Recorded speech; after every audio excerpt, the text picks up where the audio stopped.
அடுத்து ரோஹிணி நட்சத்திரத்துல பிறந்தவங்களுக்கு எப்படி இருக்கும் இந்த சனி பெயர்ச்சின்னு கேட்டீங்கன்னா, 85% வந்து நல்லா இருக்குங்க. இந்த டைம் பீரியட்ல சந்திர பகவான் எங்க இருக்காரு? ஏன்னா இந்த ரோஹிணி அப்படின்றது சந்திரன் உண்டான ஒரு நட்சத்திரம். அப்ப இந்த சந்திர பகவான் எங்க இருக்காருன்னு பாருங்க, உங்க ராசியில இருந்து 5ஆம் வீட்ல வந்து உட்கார்றாருங்க.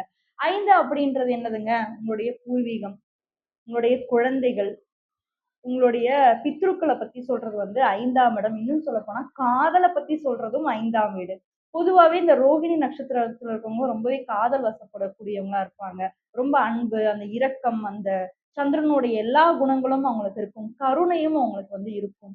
யாராவது வந்து ஏதாவது கேட்டாங்கன்னா, அவங்க கிட்ட இல்லன்னா கூட அடுத்தவங்க கிட்ட கூட வாங்கி குடுப்பாங்க. அந்த அளவுக்கு இரக்க குணம் இருக்கவங்க வந்து இந்த ரோகிணி நட்சத்திரத்துல இருக்கவங்க நம்ம பார்க்க முடியும். சந்திரனுடைய ஆதிக்கம் பெற்ற ஒரு நட்சத்திரம். அந்த சந்திர பகவான் 5ஆம் இடத்துல இருக்கும்போது, காதல் திருமணத்துக்கான வாய்ப்புகள் வந்து அடுத்த 2 1/2 வருஷத்துக்கு உங்களுக்கு நல்லாவே இருக்கு.